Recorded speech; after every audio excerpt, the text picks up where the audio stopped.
Good morning. Welcome to Twin Cities Live. It is Friday morning. You know, we wonder around here. Every night at 10 o'clock you have a decision to make when you turn on your television set to watch the 10 o'clock news. You've got to decide, based on a whole lot of things, which newscast you're going to watch. And one of the things you decide is what you like about the anchorman. What qualities do you look for in an anchorman? We went out on the street and found out. I look for a resemblance to Walter Cronkite. Somebody that's very outgoing and articulate. Oh, I think dimples help. Good journalism, charisma, being succinct and to the point. I listen a lot longer if I like the looks and the voice and the personality. A little humor. Someone that seems real friendly and sort of like you know them. And pretty people. A good honest face with a nice tie. Isn't that great? Well, look no further because we brought them all here for you this morning, nice ties and all. Would you welcome, please, the anchormen of the Twin Cities. First, from KSTP, Stan Turner. Also from Channel 5, welcome this morning, Bob Vernon. Here he comes. From WCCO, Dave Moore. And from Channel 4, here is Don Shelby. Welcome, please, from WUSA, Paul Majors. And from Channel 9, KMSP, Mr. Rod Grahams. What are you saying there? I like your tie. He looks different. He's a blonde. What was that? You were stamping your feet. No, I wasn't. You were whistling. Not yet. But you will. All right, gentlemen, good morning. Thanks for coming to be with us this morning. How do you like our ties? Great ties. And Dave and Rod didn't get the red tie memo. Right. This looks like a dress for success course up here. I never saw so many power ties in one place in my life. What do you look for in an anchorman? What do you look for? Anybody? Professionalism. Professionalism. Sure. Good. You've got to be a professional journalist Yeah? to start with. Is that it? Whatever Bob says, that goes for me, too. Yeah. Goes double for you, huh, Dave? Ability to think on your feet. What? That's right. You've proved that very well. Well, who are your favorite anchormen, though? Was somebody on the tape talked about Walter Charles Cronkite? Corral. Dave Moore. Yeah. Yeah, Dave Moore. We like Dave. Oh, Dave's good. numbers already. I like Charlie Kuralt. Do you? Why? Because he's not like all the other anchormen. He doesn't wear red ties. He doesn't follow all the rules, and what he does is very refreshing and different. I think he embraces every one of those words the people used on your... What were those people? Yeah. A touch of humor, humility, Humanity? trustfulness, whatever the trustfulness is, professionalism. But he's first and foremost, he's a journalist. He's a journalist. He goes out in his role as, what is the name of that thing? Quick. On the road. On the road. Goes out and sees what is making this country of ours tick. That, to me, is what journalism is. Yeah. Gene, I think one thing that especially the newspaper writers don't understand about this is, yes, the bedrock is journalist. You have to be that first and foremost, but you have to be able to sell what you've gone out and gathered that day or reporting on. You have to be a good salesman. Doesn't mean you have to be Hollywood handsome. You don't have to have a voice like Edward R. Murrow, but you got to be able to put it across. That's the extra dimension that I think is lost on so many people. A lot of newspaper people who try to make the transition oftentimes stumble, don't appreciate that quality until they try to do it. Takes a lot of years to do it, if you ever do it. It's not easy. Got to be a salesman, Don? I think so. I think present company accepted. I'd say the best anchorman in the country is Ron Majors. I believe that. Who's that? The name I'd go the that. guy you grew up with. I'd go that. Why? One of the reasons that I've always loved Ron is not only his ability to report the news, and he's an excellent journalist, and one of the sad things is he wasn't able to show that off as much in this market as I think he should have. But he was more of an everyman, capital E. And I think that's one of the traits that you have to have. You have to be someone who the public can look at and say, well, I kind of agree with the nature of this human being, and I trust this individual will give me the straight information. I like him, has a nice sense of humor, somebody that I wouldn't mind having at my house. Okay. What? Okay, I'm going to ask the question. It's probably really stupid. Paul, are you married? Heartthrob. Interested in the journalism part. So much for the journalism. We're going to go down to the real stuff, the ties. And No. are you married? I'm married. My wife's name is Kathy. I've been married for, I think this will be 7 years in May, 7 or 8 years. She'll Anybody kill else me you now. wanna answer? No, that's just fine. Paul's the only one you carry, Evan? Checked all the other hands for rings and all? What are you looking for, I guess? How does one start in this business? I'll tell you. In fact, Stan Turner was my first news director. Yeah, I moved here ostensibly to work one summer after my first year of law school, and really met my brother for the first time. My father had just died, and Ron wanted me to live with him. He said, if you want to go to law school here, you can have free room and board, and not being a real idiot, I took him up on the offer. And in my third year of law school, I started working here part-time. Started out in dispatch. Stan used to just rail me every day. It was horrible. Flog him. It was fun. He still I'd still like to do in the that, newsroom. too, yes. We wish Paul a limited success. But, yeah, he's just... Rod, how'd you get your start, Rod? Well, I started, well, I had a brother in broadcasting like Paul did, and I was interested in broadcasting, well, from the time I was in high school. So I worked in radio for a while and got a chance to go into television, and so just kind of worked around and tried to work my way up to You're a the Twin Cities. Minnesotan. From where? I'm from about 55 miles north of here, up in Isanti County. I hope everybody knows where that is, close to A Cambridge. little round of applause for the county there. We're going to find out some more of those things in a few minutes, but first, let us do a little historical thing, all right? Because the 10 o'clock news as we see it tonight is not always the way it's been. There used to be a program called the Bedtime News. Is that right? Remember that? You never heard of it? Yes. I was waiting for the end of the... I thought it was going to be a question. Yes, there was. How long was it on? From November 62 until March 13th, 1971. Can you be more 1:02 specific? in the morning. Thank you. Could we do a little reminiscing and then we'll talk about No. that show, all right? Let's roll a piece of tape, all right? Here's a little piece of history for you. Oh. Boy, look at all that water.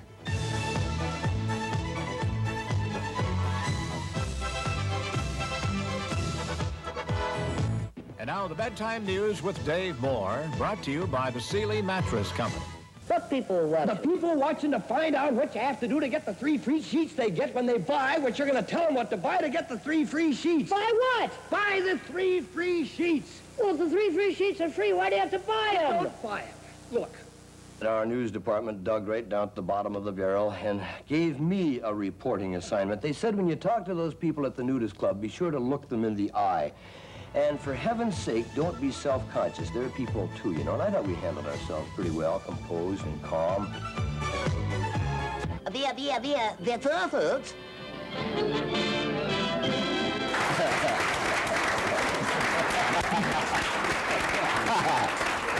You ought to be proud of yourself. Serious journalism. That's important stuff, isn't it? Yeah.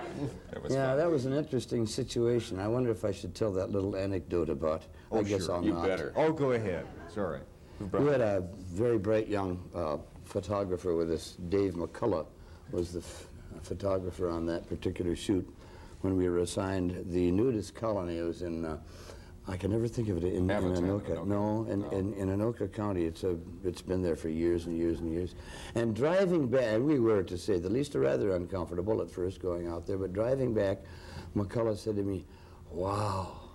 He said, did you notice that young girl, the long, flowing blonde hair, about 20 years old? And I said, yeah, she's lovely. Yeah, he says, I'd like to see her with clothes on.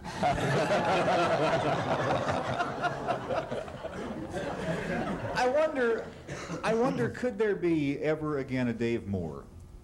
You know, one of the reasons... one is enough in this... You think one was plenty? But you know, what I mean is that when you did programs like that, you also were Santa Claus, you did commercials, you did a whole wide Well, there was an range of opportunity, things. Gene, in those days to be... my wife likes to say that she knew me when I had 2 names. Now it's Dave Moore. People say, hi, Dave Moore. You're Dave Moore. There was an opportunity to do that in...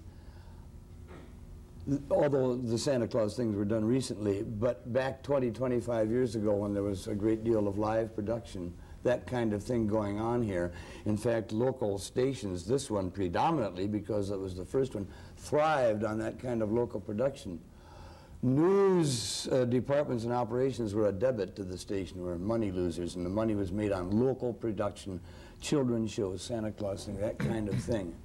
And so people, those of us who started out in those days, had an opportunity to do those kinds of things that young people don't have now. Now it's strictly news. So you're never going to see Shelby doing a cartoon show, is what you're... Oh, I hope so. He has so much more. He's the most multifaceted person I know. And I was thinking just the other day, there he sits at that news desk, and that's all we're going to get out of him. That's all we're going to get out of him. I mean, you talk about virtuosity and versatility, it's rampant. And probably not in just Don, who knows, in Stan Turner and Bob and Rod and Paul, there may be these latent kinds of talents that will never be allowed to surface. I'm a tap dancer and I can't. Why not? Think about it. Well, they do. But I don't mean that kind of frivolous. Why won't let those talents come out? Because we are so specialized now. Don will read the news. They have a fellow who has replaced him to go on the I-team. Well, there's also the problem that when you're trying to work for authority and credibility and trustworthiness, that for years we've come to believe that that means humorlessness. But you know, the fellow who did the Sealy Posturepedic mattress commercials had a lot of credibility. Yeah, but you know, when they put on that big bash that they had for me, and they played all of these things, somebody walking in from out of doors would have said, "This is a newscaster." All of 85% of what was shown and I'm in a sense rather excited. People recognize me for are the buffoonery, the farcical, what's the word my wordsmith is to my left and he's letting me down here. Well, do we all take ourselves too seriously then? Well, I don't. Go ahead. Okay. Bob, please. When I started in the business, I did a farm show in the morning. I did a radio show late morning. I took a few hours off during the afternoon to go to college. In the evening, I came back, I did a kiddie show. That's how you learn. And then in the late news, I did 5 minutes of national news. I ended up doing 5 minutes of weather. That isn't acceptable anymore. And I think it's because people just don't want to see us doing all those things. You're an old-timer, aren't you? Oh, Lord. Well, how would you feel if you saw Stan Turner close his newscast some evening with a tap dance? Great. That would be all right. I can do a buck and wing pretty good, too. Could you do a buck and wing? Yeah. We have to buck and wing to a commercial. Okay. We'll do that. We'll be back in a minute, please.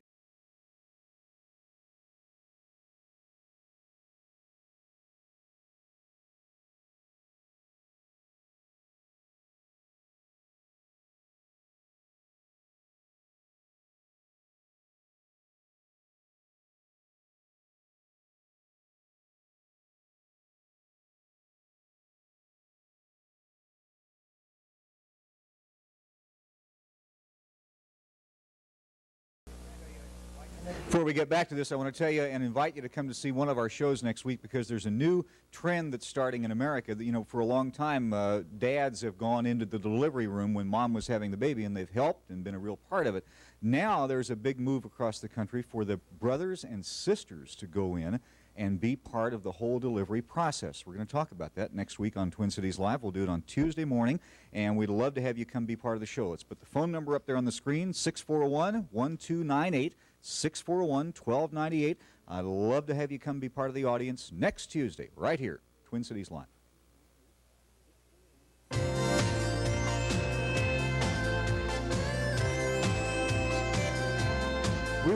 We were talking about Paul Majors and your past. There was the baby picture. Everybody went, "Oh, that's." Oh, no. Now I want to ask you about another picture because you, Don, mentioned Paul's brother a little bit earlier. Here is a family shot of the entire Majors boys group. They kind of look like the Osmond family. There. That's nice. All right. Who's who in this, anyway? That's my brother Tom to the far left. Tom's 33 or 4 years old. That's Bob next to him. Bob's 38 or 9.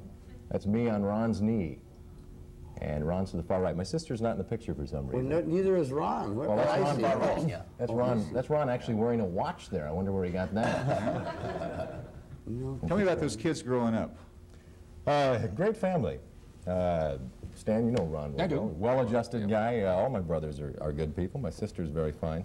And I think we grew up in a lower middle-class neighborhood on an Indian reservation, and didn't have a whole lot.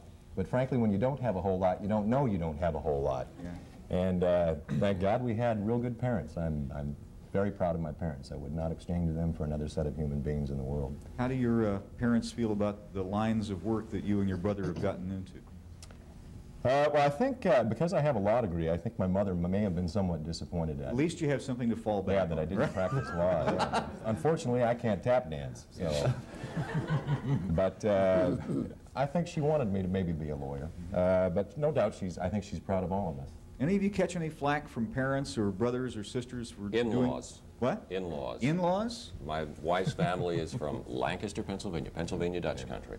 And every couple of years we get, Bob, when are you going to get a real job? Yeah. What are you going to do when you're finished playing radio and TV? You get that too? Yeah. No, I've never got it. I find it interesting that you did it. Do you ever feel like you got a real job? I do feel that way. I think that it's going to be interesting that my children tell their grandchildren that their grandfather went all the way through life without working. How many children do you have? 6. How did you and your wife have time to do that? What? What? That's what you wanted to know. You're the one who was poking me, saying, ask me that. What? Is that right? What? Be careful. She's still waiting for the answer? He actually can't answer. He's at a loss for words. You work it in after a while. Cut. You have something you want to ask? Yeah, I want to know how many grandchildren Dave Moore has. And Dave, I can't sleep at the 10 o'clock news anymore. I used to fall asleep as soon as that soothing voice come on. As soon as it came on. That was at 10 o'clock. I have no grandchildren. None of my 6 children is married. Too good at home. Is. They range in age from 31 to 21. They're all so handsome, I could just swoon. Good morning. You're on Twin Cities Live. Go right ahead. Good morning. I have a question for any of the anchormen there. I was just wondering if any of them have a preference for working with an anchorman over an anchorwoman. I don't have a preference. I think the important thing is to just get along and to work at getting along. And fortunately, where I work, and I think it's probably true for these gentlemen as well, where I work, we do get along. And management really can't take credit for that. Management may come and say, boy, didn't we make a good move hiring these people? Well, personal chemistry is just a thing that is going to be the way it's going to be. And granted, you do have to work at it a little bit, but knock on wood, my head or my knee, we get along over at News 11. And that's important, and I don't think it matters whether it's a man or a woman. It is, Paul, you would agree, all of us, I think, a matter of mutual respect. Doesn't matter about the gender at all. If you can respect that person sitting next to you, for that person, for his or her journalistic abilities, human qualities, that what they call a third person emerges from those two people. That is the totality, the entity that is called an anchor teams. Sometimes when it fails, you can see it. You can't cover that up. You know, when it works, you know a few it's weeks there. ago, You're we did a comfortable show with it. with the anchor women here, and they said the same thing. They said that they were tired of holding you guys up. And That's right. Well, I think That's right. I That's think why in tap dance. I think in the first years that we started having anchor women, it was more difficult because they were suddenly thrust into a job that they hadn't had the background preparation for. But today, every anchor woman I see in this market is very, very professional. I work probably with one of the best anchors in the country, and she happens to be a woman. Well, we've got you here, all right? Let's do a little, we'll get to you, Don, I promise. Let's do a little history with you, okay? Me? Because you didn't start out in television. You No, started out they in didn't radio. have television when I started. In fact, you know, those of us who love radio, I've got tapes at home of you on WNBC. You were one of my heroes. Oh, my Lord. Yeah. Shows how old you are, right? Yeah. No, I'm just kidding. Anyway, we've got a tape of, this is one of your very first broadcasts? Oh, this is my very first paid broadcast. I was 17. 17 and I years really hesitated on whether or not to give you this tape. Because you knew we'd thinking use about it. it now, I wish I hadn't. And we're gonna. Here it is, right here. What do you think so At least far? 4 rioters and 2 policemen were injured in Guayaquil. The riots grew out of the country's unsuccessful efforts to set aside a 20-year-old treaty which decided a boundary dispute in favor of neighboring Peru. I'll have more news right after this important message. Was that Nor News? Nor News. Nor News. That was 1960, my first paid job, and right after we finished the newscast, the receptionist came in and said, "Bob, we got a call for you." Here I was. I'd been in broadcasting for less than an hour, and already I was getting a fan call. And the guy said, "Kid, you ought to be selling radio instead of being on it." They paid you for that broadcast. Not much. Rod, how'd you get your start? Well, the same way. I started out in radio back in '68. I'm maybe a late bloomer compared to Bob, but I started in Brainerd, Minnesota, and by then you worked both sides of the board. You worked also as announcer, and then you also did the news, and you did the weather, and you were the egg man in the morning, and you ripped the wire, and so I started in radio doing both broadcasting or... So as a disc jockey, did you use your real name? Yes, I did in some cases. And some jobs I did and some I did. Some you did and some you didn't. It all depended on her. What was your favorite alias on the air? I went by the name of Russ Morgan. Russ Morgan. That's a good orchestra. At the time, I didn't know it was an orchestra leader, but I found out about Then it. he tried Clyde McCoy, and that didn't work. I'm sorry, Rod. It's cheap shot. I want to ask Dave Moore, now that you don't do the 10 o'clock news, how do you spend your free time in the evenings? None of your business. Well, I don't know what I really can't account for it, and I'd rather move on to something else right now. One night a week for sure I can account for. I read for the radio talking books people for the blind at the Minnesota Federation for the Blind in St. Paul, and now I happen to be reading Lake Wobegon.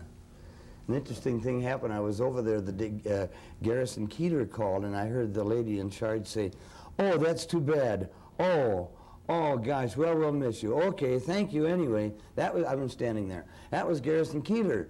He said he'll be unavailable to read his book, Lake Wobegon Days. I wonder who we can get. So that's what I do one night a week. We I bought a season ticket to the Minnesota basketball games. First time I've been able to do that ever in my career. That's Don's life ambition. Went to the Guthrie the other night, and doing things at night that we have had to confine to our Saturdays and Sundays in the past. Are you going to buy a season ticket to go see the night baseball games? No, the Gopher basketball. Oh, the what? The baseball. Oh, he's putting me on. Yes, he is. No, I don't. No.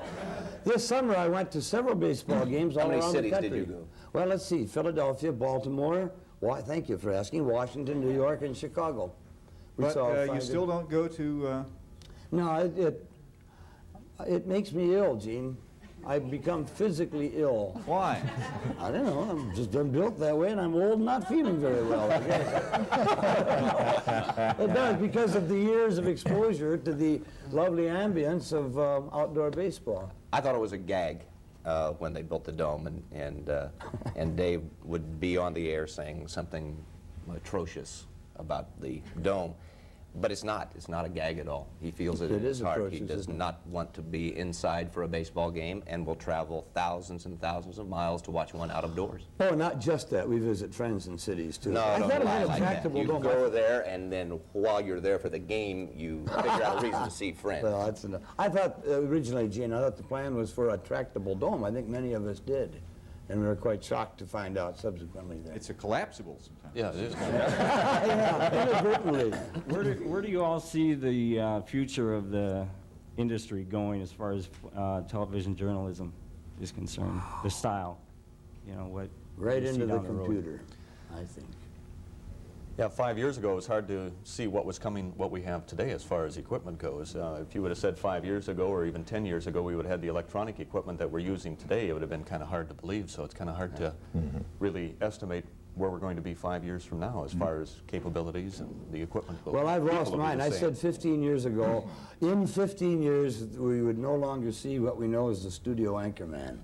Everyone would be out on the scene. Maybe only cover 6 or 7 stories in a newscast, but everyone would be at his scene of expertise. And they'd say, well, you'd have to have someone to anchor it. No, you wouldn't. Why do it when you have all that wonderful equipment that takes you right there? Well, I was wrong. 15 years have come and gone, and here we are all together. The future of television journalism is reliant totally on the nature of the audience and whether the audience wants to continue to be news consumers and at what level they want to consume that. They want big, full, high-calorie or high-protein meals, or do they just want some kind of quick fix so they can feel like they're informed but Stan? not truly be? Yeah, Gene, I think no matter how sophisticated we become technically, it's still the ultimate computer, if you will, is going to be the human being out there. You really can't replace or supplant that person. I don't know how many people we're going to have out there. Dave's right. It was tried by, I think, at least ABC and NBC, about a troika of anchor people out there, some of them situated not just in the studio, but one in Chicago, one in New York, and it just didn't fly. It didn't work, whether it was the chemistry. But as long as different stations continue to hype us, make us bigger than life, as they do, and promote us and put us on the sides of buses and make us bigger than the news. The newspapers do that then too. we're going to, yeah. Well, we They help help the it, don't they? newspaper, yeah. Then we're going to be okay for a couple of years, and then we're going to have to start working. We're going to talk more about that pressure in a minute. Stay with us.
The Anchormen of the Twin Cities are our guests this morning, and there's the Vernon family. Where'd you take that, at the zoo? Yeah, that was at the zoo, and when they found out I was bringing that picture in, they said, "Oh, God, Dad." You know, the boys are at the age that no picture is good. They don't want any picture on television. My kids are like that. And my wife come to visit. the They're same like, way. now we're not going to If tell you anybody. show that, don't come home. Yeah. Can I You're come going to wear over funny here? glasses when we go to the Stay in the grocery, aren't we? So garage. nobody. Right. How do your kids respond to, and your families respond to your being so public? Is there any place that you can go and hide? Dave's house. Dave's house? Yeah, Dave's house. You got a lot going on. Yeah.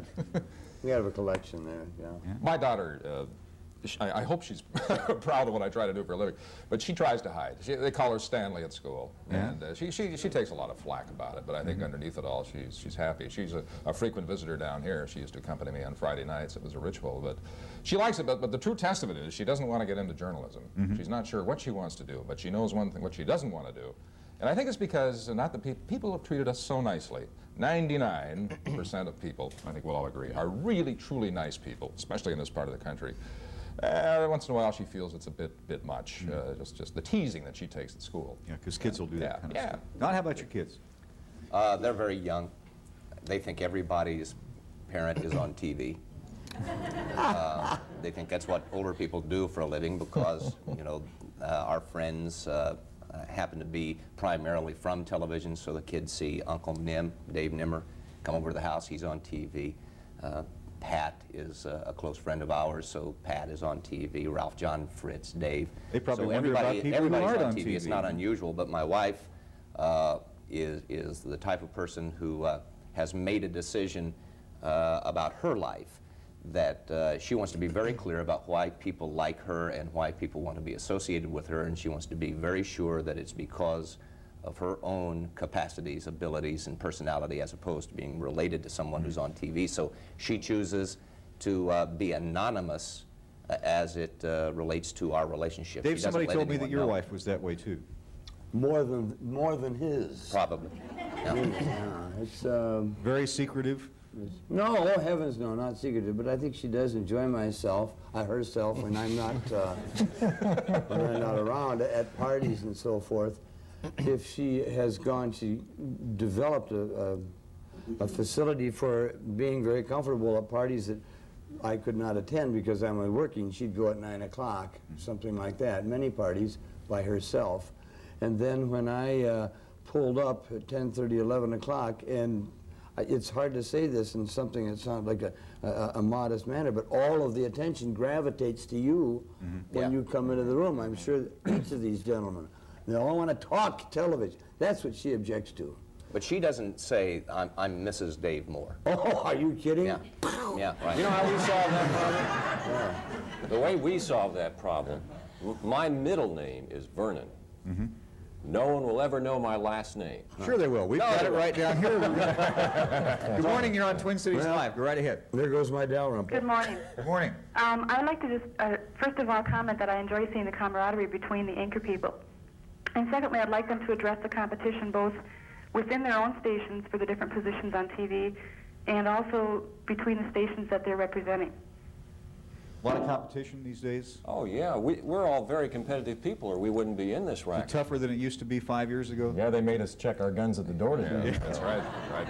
But on the other hand, we have a camaraderie that probably no one else can understand because we know more about the pressures that we face that we couldn't tell someone else about. But you know, you Sometimes also our have wives don't even understand. You also have feelings. This was in the St. Paul paper. Just when you thought that Dave Moore's semi-retirement meant it was safe to miss the 10 o'clock news, WCCO teases otherwise. Actually, the station doesn't hint at all. Flat out, it just about breathes heavily in a promotional campaign featuring Pat Miles and Don Shelby together tonight. Wonder if her husband and wife are as offended as we are. No. And then Nick Coleman said, last month, CCO made a radical departure from the thinking people business and went right for the hormones with a campaign aimed at creating viewer interest in the Shelby Miles anchor. Give it to him. Go ahead. Tell him about the letter you wrote. What about the glands, Don? Oh, my wife hadn't given it any thought because she knows that for 8 years, Pat and I have been very, very close. We don't have to create that image. I think what they wanted to do is to suggest that to take what was naturally there, a very close and loving relationship, and say, I think that we can sell this as a team. On the pictures where we're standing very close, I wondered about why we were standing close, and they told us because they wanted to take one very close-up shot of the two of us, and the only way to get that into a frame was stand close. Now, they may have been lying to me. Tonight Together did not disturb me until I read the article. I hadn't thought of a sexual connotation, and so I kind of fired off a letter suggesting that you have to have that in your mind somewhere in order to see that. If people's hormones... What he wrote was, neither of our spouses is offended because they don't have dirty minds. As you seem to do. That is absolutely ridiculous. That is just, I can't even, I'll have no But on the other side, on the other other side of it, though, David, I read it now and I see Tonight Together, and then I try to go to the view that these people take. And yeah, you can't. Together tonight means you're reading the news together, sitting behind the desk, reading it. You're not making love, for heaven's But I sake. thought what I said in the letter is that I thought it was terribly sexist. that you could not take a man and a woman professional team and put them together without somebody thinking that there was hanky. But you know, you aren't the only ones who took some shots on that. I guess the Channel 5 team campaign took some shots, and WUSA took some shots. That was in fun, though, wasn't it? Was no. Yes, sir. Yes, sir. Yes, sir. Do the critics treat you fairly? Does whom treat us fairly? Do the critics treat you fairly? Oh, they have fun with us, Gene. You really have to take that for what it's worth. I think we have some fairly good critics in here right now. Chef Chick over on the St. Paul side, and Coleman has fun. I knew Nick's dad. I know Nick, and he's I don't know. He can wax a bit cynical from time to time, and I think he likes to needle us more than anything and have a bit of fun. But he's a bright guy, and he doesn't offend my feelings. I don't like at all a person who makes their living being critical of other individuals. I like criticism. I like criticism. We can all grow, but when someone makes their living being critical or being funny at someone's expense, then I don't like that. I don't like cheap shots. I don't like that in journalism. I think that's bad, and I think when they hide behind the idea that, well, we're a columnist, therefore we have a little extra room to do this, I don't like it. We'll be back in a minute.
Oh, there he is. Oh, isn't he cute? The young Isn't Stan that Turner, something? everybody. Oh, Blonde hair. I didn't know you were in the I want to hear more. Yeah, Please. I just signed up for the Navy when that was taken. Did you really? 4 years ago. We had a piece of videotape from you in the early days. This That's what I was an afraid insert. of, yeah. How many years ago was this? 1971. I will call attention to the tie, okay? Oh, yeah. I got these from Shelby. Take a look at this. This is great. 1971. I've seen this one, I think.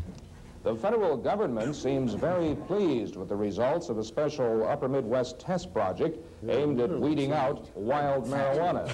One of those test areas happens to be in Meeker County, Minnesota. Great. I think it was the cameras and the lighting that made me look so heavy. Wonderful sideburns. How do you change your delivery styles over the years? Paul, have you made an effort to change your delivery style? I just think the more you do it, the better you get, the more you understand the nuances of it, the pacing of different stories, the way you need to change your voice to tell a story. It's like swinging a golf club. The more you do it, hopefully the better you get. I've changed remarkably as a result of working with Dave. When I came to this business, I was announcing, because that had been my training, I was announcing the news, and Mr. Moore taught me how to interpret, feel, understand. You grew up in Brainerd, is that right? Right, yeah, I remember Rod and Brainerd, yeah. How has he changed his style over the years? Well, he's kind of graduated to the big city, I think. People say that, and I don't know if it's true, but they say that there's a Brainerd sound or a small town sound, and when you leave there, hopefully you leave that behind. And I think he has. Did you leave the Brainards down? Well, I think you try to imitate some people when you start out, you know, like the Walter Cronkites and stuff, but after a while, I think you've just got to settle down into a niche and say, well, this is the way I am, and this is the way I'm going to Good do morning. it. You're on Twin Cities Live. Right ahead. Yes, sir. I'd like to commend you and your entire staff for consistently fine programming, for one thing, but I would like to ask Well, all our these staff guys, does all the work, and they deserve the honor. what they have Okay. Now what? Oh, I guess. Oh, we got the comment, and that's it. Oh, I like that. Sit up, hang up, and listen.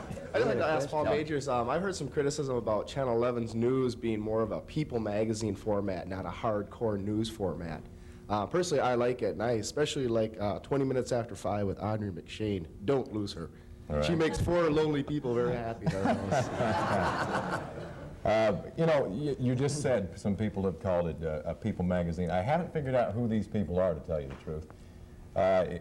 Some people say we're not the hard news station. In the last year, we were voted the National Press Photographers Association Station of the Year. We had the #1 press photographer in the United States. We were the RTNDA, that's the Radio and Television News Directors Association, Regional Station of the Year. UPI News Broadcast. AP, we won 8 out of 10 awards. We won our share of awards, but these they people keep saying it's McNews or something, and I just can't quite figure out who the they out there that people are referring to. Hello, this is for all the Anchormans.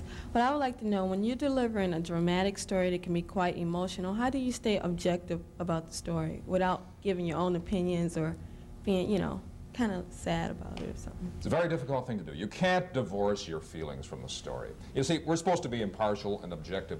There's no such thing as real objectivity in this. There's no such thing.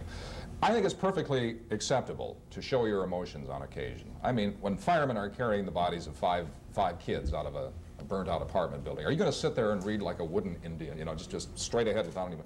You're going to show that. I mean, David Moore has done that as well as anyone ever has done. I mean, he taught us that. Let it show once in a while. That's fine. When you're doing a political story, watch it. You know, no arched eyebrows, no intonations, no change of anything that might betray some sort of a bias. That's straight down the middle. That's the second. Joe Souchere wrote a very flattering column about me.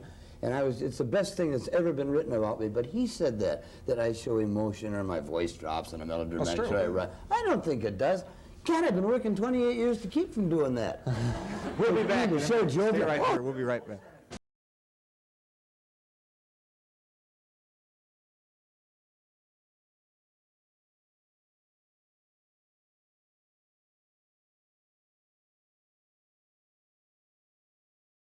That if you go to 2 different doctors, you can get 2 different opinions. Monday on Twin Cities Live, you'll meet 2 different doctors with 2 entirely different opinions, but both came from the same school of medicine. How do you tell if your health is in the right hands? You're going to be able to make the diagnosis by joining our studio audience on Monday. The number to call is 641-1298. Call us right now. We'll get you free tickets to Monday's Twin Cities Live. What you don't know about your health could hurt you. Here's the number, 641-1298. I'll look for you here on Monday.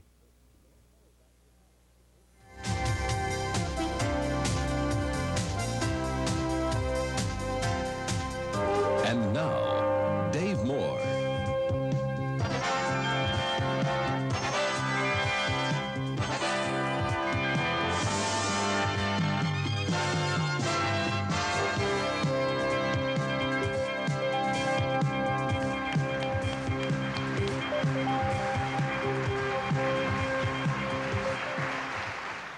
It would be impossible, of course, to replace Dave Moore, so it shall not be attempted.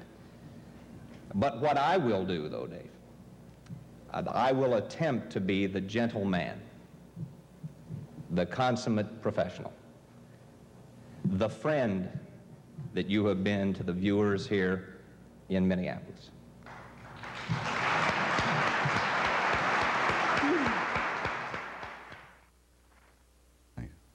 Oh boy, just looking at it again. You just lost it. Yeah, it took me a long... Were you buying any of that stuff that Shelby was saying? Yeah, all of it. I bet I do. Yeah, I need that. When you get up to my age, Gene, you'll need it too. You better find someone. This question is for Paul Majors. I'd like to know, a couple years ago, Channel 11 didn't have a chance, or at least it appeared that way, and now you've become so successful that there's another station in town copying a lot of the special things that you have during your newscast. How do you feel about that? Which station is that? If anybody tunes between the three, it's probably quite evident. How do you feel about that? You know, over at News 11, we're just kind of plugging along. We take a step forward, we stub our toe, and then we try it again. It's flattering that stations apparently in town, at least one likes what we do. I mean, I'm in their building. What do I say? Thank you? No, that's, it's nice. The company that Paul works for is a good company. I've worked for him for 3 years.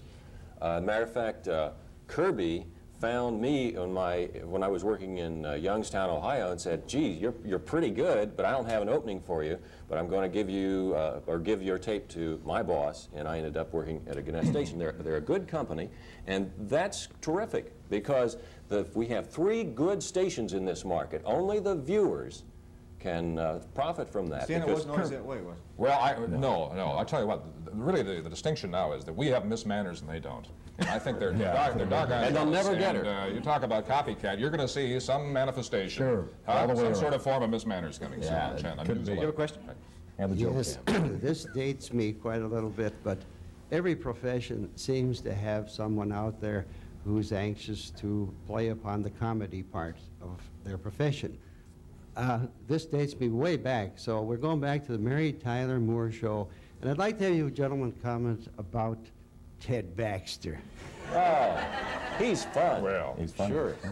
I was told that he was modeled after me. Years ago, when the character was first conceived, I was told that. No. But I'm not. He does ventriloquism. Actually, I had heard that the newsroom was modeled after the old Channel 11 newsroom. I've seen old print articles about that, and it may have been true under some of the previous owners. You wish us to comment on the satirical? I think we've all known a Ted Baxter. You don't know, there are not many Ted Baxters around today, though. Thanks to him. Yeah, that's probably true. I think so. They're carnival barkers now, most of them. Like that. Okay, speaking of television, I'd heard, Dave, that you had wanted to be an actor. No, well, I guess so. What kind of films would you have liked to play? I did a lot of acting in my youth, and I didn't necessarily want to be one because I recognized a lacking there, so I quickly got rid of that. But you did go to Hollywood. Is that one of the ways you handle the pressure now? Pardon? Is that one of the ways you handle the pressure now, by still being involved in theater? All of you have different hobbies. Well, you're talking about that's the third time I've heard pressure. I must say that I am not familiar with the word pressure, nor have I been in all of the time I've been in this business. Don, how do you handle the pressure? You go fishing? Yeah. Yeah? I do a lot of fishing. With anybody? We got a piece of tape here. That's a pretty terrible setup for it. Wasn't a bit obvious. Let's go. But I eventually got to it. Now, this is with Herbeck, all right? Tell me what you guys are up to here on this little fishing expedition. Here's one. All right, get up. You can fish. Let me tell you, you can fish. What are we talking about here? So, was somebody here in my boat with a big mouth talking about I couldn't catch fish a minute ago? We were getting into the late innings, but Herbig didn't seem flustered until... Trolling a wrap. Ooh.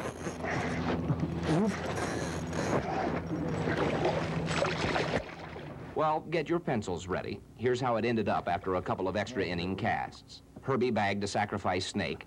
Shelby got an opposite field smallmouth, but no big hits or runs. Actually, nobody did keep score, even though Herbie did say he was impressed with that 3.5-pound smallmouth. You know, I'm sitting in a boat with a guy who can hit a baseball farther than anyone in the civilized world, and he's impressed with a fish. That's good. That's a good line. That's good. What do you do to relax? Bob, what do you do? Probably just work. I've got hobbies. You work to relax. Work to relax. Paul, Probably for fun, take what the do you do? pressure off. I have some close friends in town. This weekend, in fact, my wife and I are going up to, is it Bayport, Wisconsin? Bayfield. Bayfield. Yeah, Near the Bayport, too. Stan, for you, what's fun? I like to play tennis. I love that year-round. Actually, I can relax in the classroom. Taught at the College of St. Thomas, broadcast journalism for the past 3 years. I'm taking a sabbatical. Don Shelby is filling in right now doing it. I like that. That's relaxing for me. It's fun. I love to read. To read? Mm-hmm. Spend a lot of time reading, a little time playing tennis, tromping through the woods sometimes with the family, but reading is it for me. Okay. Good. I would like to know how large a staff you folks have that writes your news, or do you write it all yourself? Yeah, we do it all ourselves. I figured I'd hear that answer. That's the reason I gave you that out. Huge staff. How big? What's our number down there? 100, 100? Yes. With everybody, with technicians? And Big staff. We need to take a break. We'll be back. Okay.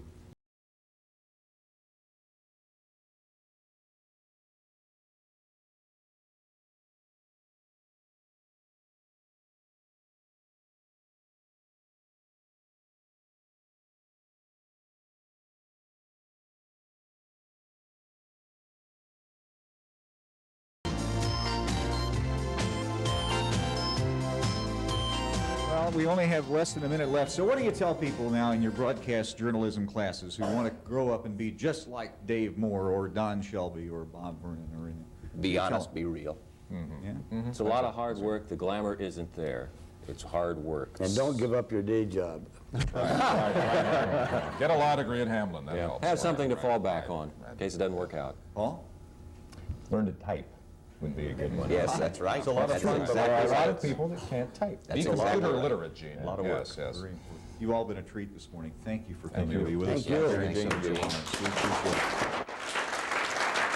Monday morning, special show about doctors. We'll see you there. Have a great weekend. Thanks for watching. See you Monday. Hotel accommodations and dining provided by the Radisson University Hotel, 615 Washington Avenue Southeast on the University of Minnesota East Bank campus. Limousine service for the